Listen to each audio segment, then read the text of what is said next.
John chapter 5. Let me grab my clicker and we will roll with this. Now, if this sounds familiar to some of you, well, that's because you were here Wednesday night. And I told Nathan after that class, it was a good class, but I don't know what I'm going to talk about Sunday now because our lessons overlapped quite a bit. But that's okay. I'm trying to find some new material to dig out of John 5 that you didn't cover on Wednesday night, and we'll do our best to do so. This year's theme, for those who are visiting with us today, is Help My Unbelief. And so the reason why we're studying John, and specifically we're trying to study the signs in the Gospel of John, is because those signs help us believe. That was the purpose of John's writing. He wrote that you may believe. And so we're studying the miracles and the signs in the Gospel of John this quarter. And the one that we are on today is from John chapter 5, where Jesus asked that question to the man who had an infirmity for 38 years. Do you want to be made well? And this tells us something about Jesus, tells us that he's the master of time. He can turn back the clock on the problems and the infirmities of life, and he does so with this man. Let's read the text first. We're going to read verses 1 through 16. Now, we've broken up John 5 because I think John 5 is a pretty important chapter when it comes to thinking about the signs that are in the Gospel of John. We've broken it up into two lessons, and so we'll study this one this week, and we're going to study verses really 17 through the end of the chapter in 2 weeks. Next week, Jeremy DeHutt will be with us for our Lessons from the Land series. That starts Friday evening, Saturday morning, and then he'll be with us Sunday morning as well for Bible class and for worship. Really want to encourage you to go out, come out and listen to him. That's for everybody. I want the youth to hear him, but really this is for everybody. You're gonna really be edified, I'm sure, by what he has to say. And so in 2 weeks, we'll study the last half of John chapter 5, where Jesus explains why he's performing some of these signs and what they do in terms of testifying as to his identity as the Son of God.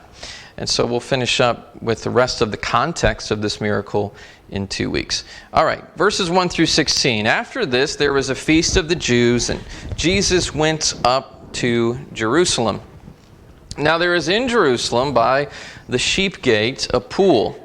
In Aramaic, it's called Bethesda, which has 5 roofed colonnades. In these lay a multitude of invalids, blind, lame, and paralyzed. And one man was there who had been an invalid for 38 years. And when Jesus saw him lying there and knew that he'd already been there a long time, he said to him, "Do you want to be healed?"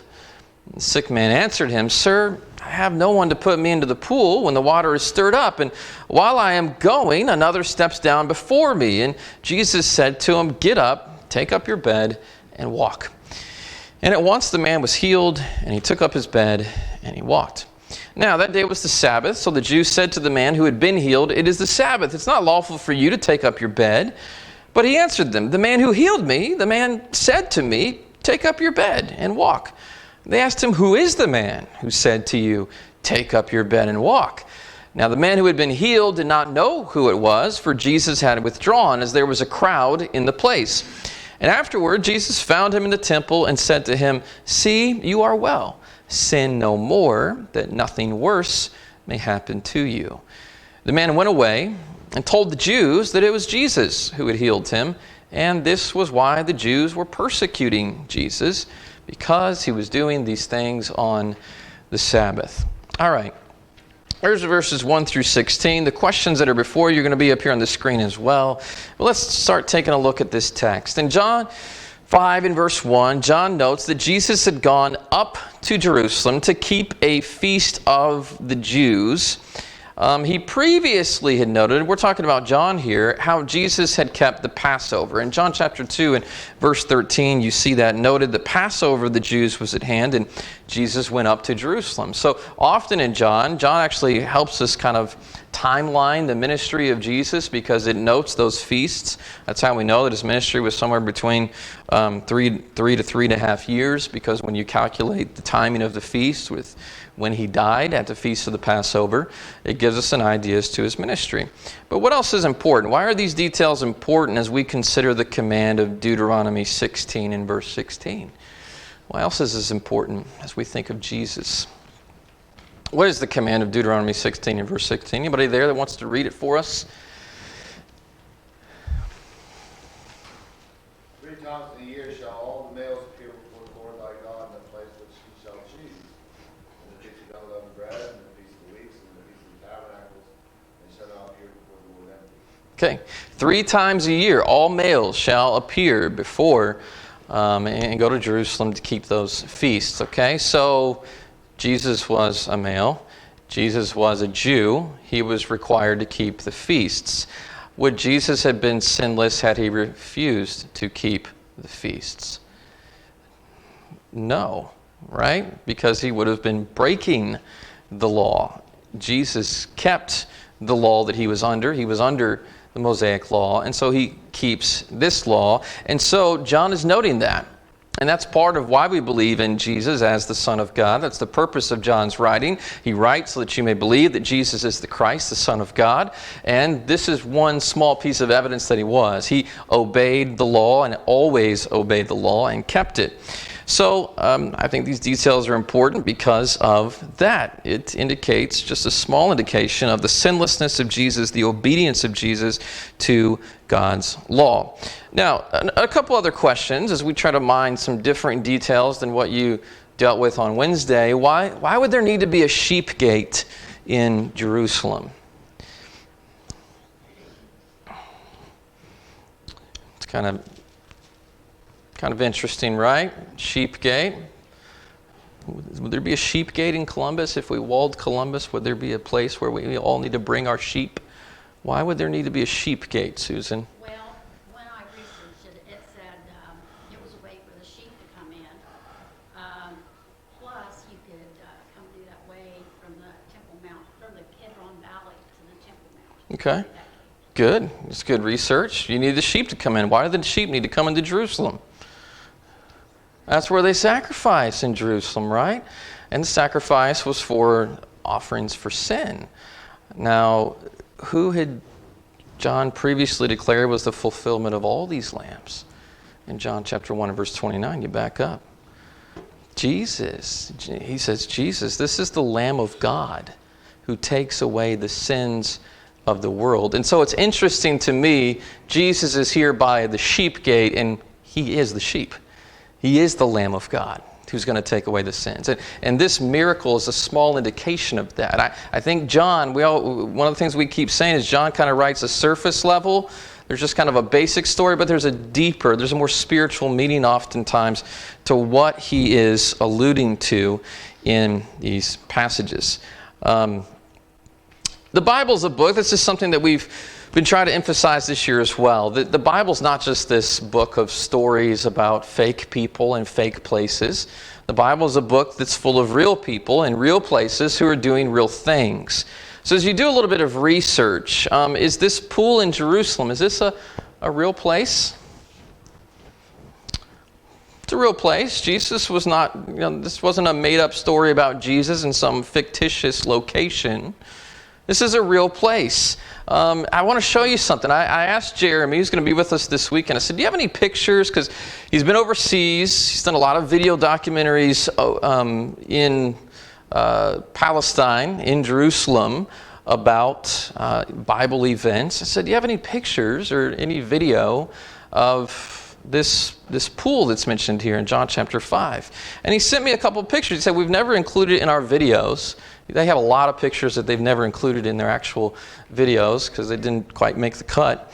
But here's a picture of the likely area of that pool. And I think this helps me at least because I've always visualized something a little bit different. And when you look down in there, that's the remains of where that pool would have been. Here's a marker that's on it, which puts it 1st century BCE, the southern pool. These are the steps, right? So it talks of the steps that go down. These are the steps that the man would have had to climb down. Keep in mind, he's an invalid, and there's other people rushing down into the steps. These are the steps that can you see the colonnades, by the way? It mentions 5 colonnades. Can you see that there?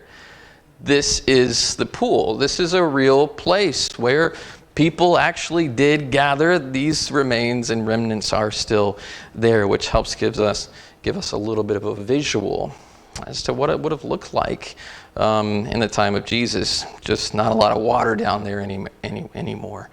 But notice that's quite a long climb to get down into the pool for somebody who'd had an infirmity where he couldn't walk well for 38 years. All right. Something else we'd asked is there's a superstition connected with this fountain. It seems to rise and bubble up every once in a while, and people seem to think that was an indication that there was an angel stirring up the water, and that if you got into the water, that would make you well. I wanted to read to you from Barclay and what he writes in the Daily Study Bible series. He says, ancient peoples were specially impressed with the holiness of water, and especially of rivers and springs. Sir J.G. Fraser, in Folklore in the Old Testament, he quotes a lot of instances of this reverence for water. Hesiod, the Greek poet, said that when a man was about to ford a river, he should pray, he should wash his hands. For he who wades through a stream with unwashed hands incurs the wrath of the gods. These people were like environmentalists with a spiritual accent, right? When the Persian king Xerxes came to the Strymon in Thrace, his magicians offered white horses, went through other ceremonies before the army ventured to cross. Water was sacred to ancient people. Lucullus, the Roman general, offered a bull to the river Euphrates before he crossed it. And to this day in Southeast Africa, some of the Bantu tribes believe that rivers are inhabited by malignant spirits, which must be propitiated by flinging a handful of corn or some other offering into the river before it is crossed. And so the people who waited for the pool in Jerusalem to be disturbed were children of their age, believing the things of their age. They believed in this superstition that's mentioned by John, that if we get into the pool, we can get healed. And Jesus basically says, I'm going to show you the real source of healing. And I'm going to provide that for you. So what kind of people are regularly gathered around this pool? This is like a typical pool that you see in an apartment complex, or what type of people are gathered here? Ruby? Uh-huh.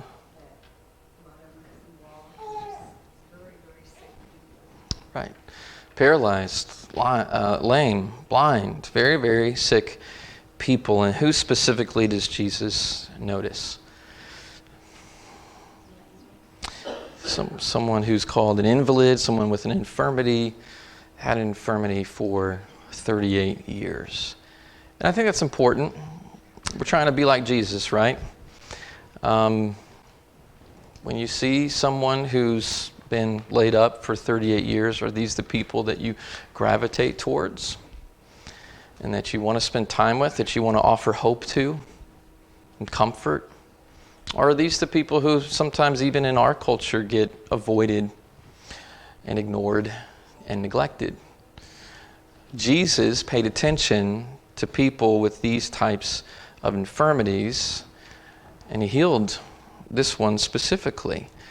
And if we want to be like Jesus, I think just a simple point is all people matter, regardless of what disabilities or handicaps or problems that they may have in life. All people should matter to us. Steve? Just a question. So, that pool had been there for a lot of years, no doubt. And so, are we to believe that there were healing properties to that water? I mean, evidently so, or they wouldn't have kept going year after year, decade after decade after decade. So, would you think that there were miracles performed? I don't know if I would use the term miracle, but are there rivers and springs and hot springs that people go to and there can be healing properties? I think that's certainly a possibility. in Iceland, right? There's hot springs that people go visit that they want to go jump into because it has some positive effects dermatologically, Is that a word, dermatologically? I just made it up if it is, but I hope it is. It's good for your skin, all right? Just put it that way. And so, maybe they seem to think that there were people who were improved by it. These are serious So, problems. Like the man. yeah. I'm sure that wasn't an isolated incident. Yeah. Whether it's going to heal blindness, we never see John actually say, hey, it works too. Just know that people were there because they thought that there were some positive effects. And there may very well have been to a degree, but I don't. That's right. I'm not going to speculate yay or nay. Just looking at some other instances of that, water can certainly help you, though. But I'll leave that to the natural wellness people. Question 5. This man's had an infirmity for 38 years. We've already mentioned this. Does that number sound familiar to you? 38. So we're going to take it to a little deeper level that some people take it in you don't have to take it there if you don't want to, but what is Deuteronomy 2 and verse 14 a reference to that you see there? How long, when you read Deuteronomy 2 and verse 14, how long had the children of Israel been wandering in the wilderness at that point? 38 years of hopeless wandering. And it's just interesting to me. Some people actually allegorize this, but it's interesting to me this man's had this problem for 38 years. Especially interesting when you consider John's writings, and sometimes he takes it to another level. Do you think that the people wandering in the wilderness for 38 years are ready to get out of that situation? Sure. So whether that John's connecting this or not, I think we can make a connection to, do you think someone who'd been and had an infirmity for 38 years was ready to be healed? You'd think so. So what question does Jesus ask the man? Naturally, do you want to be healed? Why would somebody not want to be healed? I mean, we might think it's a no-brainer. Of course you'd want to be healed. Why might somebody not want to be healed?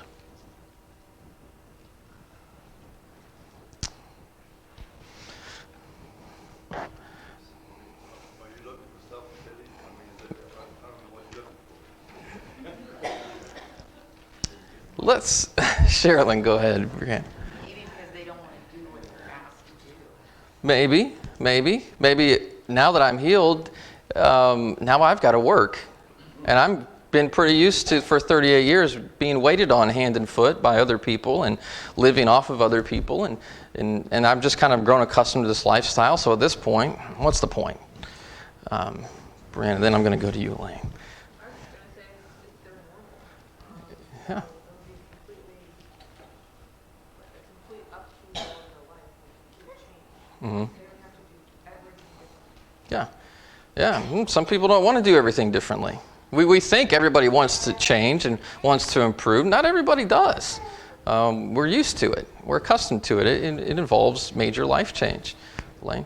I'm just thinking if he's been like laying there or there for 38 years, and people haven't helped him, or there's no one there to be with him while he's suffering, maybe he doesn't have a whole lot, or feels like he doesn't have a whole lot to live for at this point. Mm-hmm. He would feel pretty apathetic about it. Mm-hmm. And I know this is later on in your question, but I think we can get that way with sin sometimes. Mm-hmm. That we've kind of got ourselves in a place where it's too hard to get out, and there's nobody there waiting for us when we do.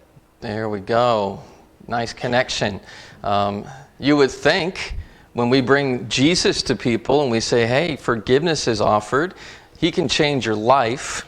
You can improve your life. You can improve your relationships. You can have hope for eternity. You would think everybody would be like, that's a great offer. Does everybody think that?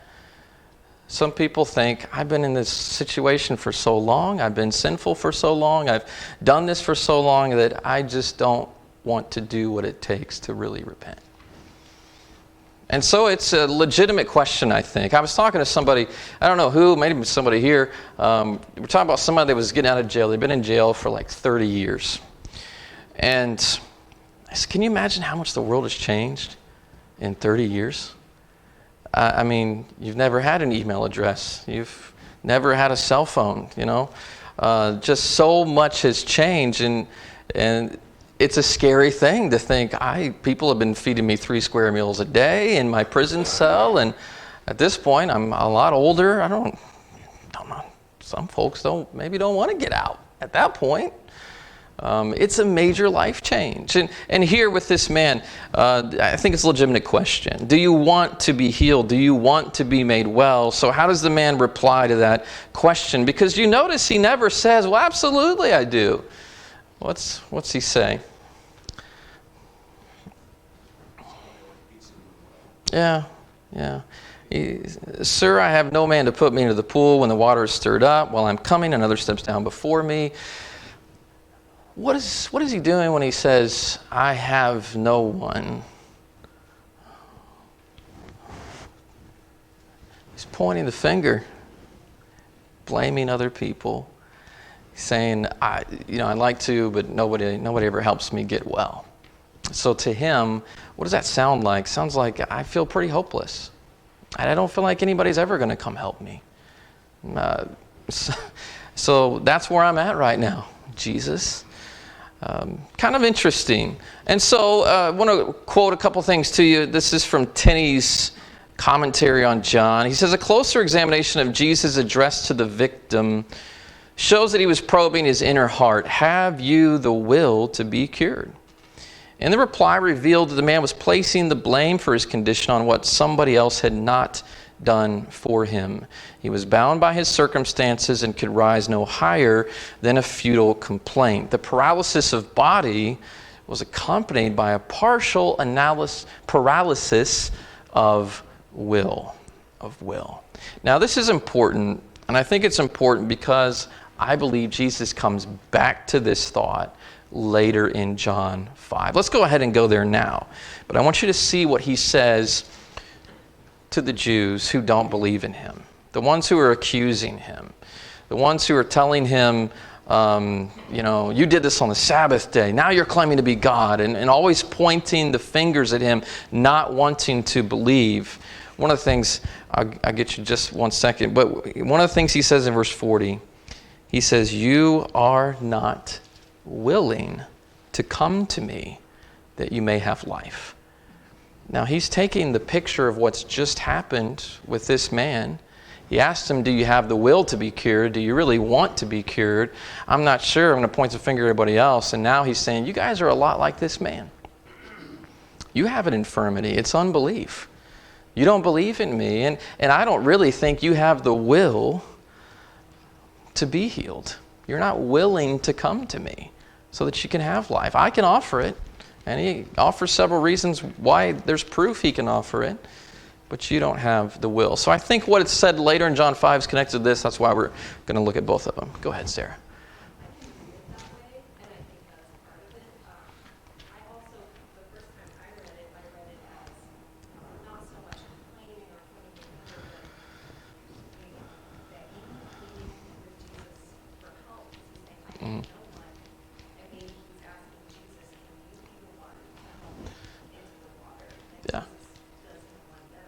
Yeah, absolutely. Yeah, I'm blaming others, but it's just because somebody might say, "Hey, nobody's helped me," maybe they're saying, "But can you?" Right? All right. Question 6: what spiritual lessons does Jesus continue to make? I already gave that to you, so I keep answering my own questions. I'm sorry. Spiritually speaking, when we've been bound to sin for a long period of time, how do we begin to act in a similar way to this man? Tom. We see people have the attitude, nobody's invited me to church. The people at church are, hypocrites. So, you get a very cynical look on the other people and how they're perpetuating your life of sin. Yeah. Yeah, good point. We like to point the finger at others. Nobody can really help me. And the people who are supposed to help you don't help you. Donna? Yes. It's not my fault. Yeah. Okay. We do sometimes blame, say it's not my fault. Someone else has caused this to happen with me. We don't take personal responsibility. So what has to change? Your mindset, your will, the way that you think. You've got to start having some hope and some belief that you can change, that God has the power to change, which with God nothing is impossible, that Jesus can change the situation for you. That's what he promises, and that's the hope that he has to offer. So how quickly is this man healed as we think about the miracles of Jesus? This is why I say this is not just, the miracles of Jesus are not equivalent to medical practice where we slowly recover and get better. This miracle, there's something different about it. 38 years he's been an invalid, and how quickly is he healed? Immediately. The miracles of Jesus are immediate. This is an immediate recovery. This isn't something where Jesus says, all right, go to the doctor and get a scan, and slowly things are going to get better for you. Immediately he's healed. Now, here's where it begins to be a thorny issue for the Pharisees and those who are watching, the Jewish rulers. What day does this occur? It's the Sabbath day. Why would that be an issue for both Jesus and the one healed? Yeah. So, is a miracle work? I mean, essentially, that's what they're accusing him of. You performed a miracle, you're working. You must be a Sabbath breaker. And so, who's the one who healed you? And for the man that's been healed, what's he doing where he's caught? Carrying his bed. Jesus says, get up. Carry your bed away with you, and he does. And they see him carrying his bed, and look at you on the Sabbath day carrying your bed around. And so he's in trouble. I want to read to you again from Barclay, who says the Jews set out 39 different classifications of work. You actually see that the Old Testament doesn't really classify work quite that specifically. These are just some of their traditions and requirements, how they classified it.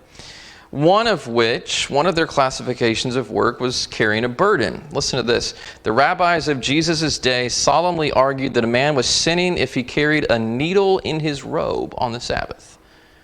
You might be carrying that so you can go sew something. Right? They even argued as to whether he could wear his artificial teeth or his wooden leg. Man. To them, all this petty detail was a matter of life and death, and certainly this man was breaking the rabbinic law by carrying his bed on the Sabbath day. So they catch him doing that. Why did the one who was healed not know who'd helped him? They ask him, who did this? He said, I don't know, actually. Why?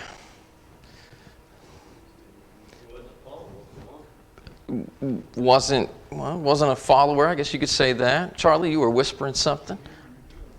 He didn't reveal himself. Jesus healed him and then he leaves. Why would Jesus do that? What would happen if you miraculously healed someone who'd had an infirmity for 38 years and there's a whole bunch of other people on those steep steps down to the pool and they just saw it? They're going to come after you too. Jesus is going to be in that water pretty soon. There be people hanging all over him. Heal me, help me, I need help.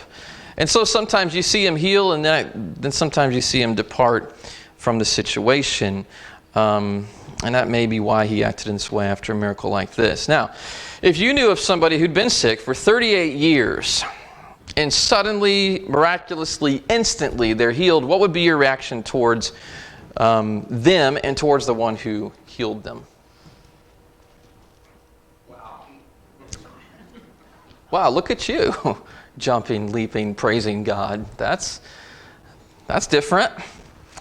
Look at you applying for a job. That's...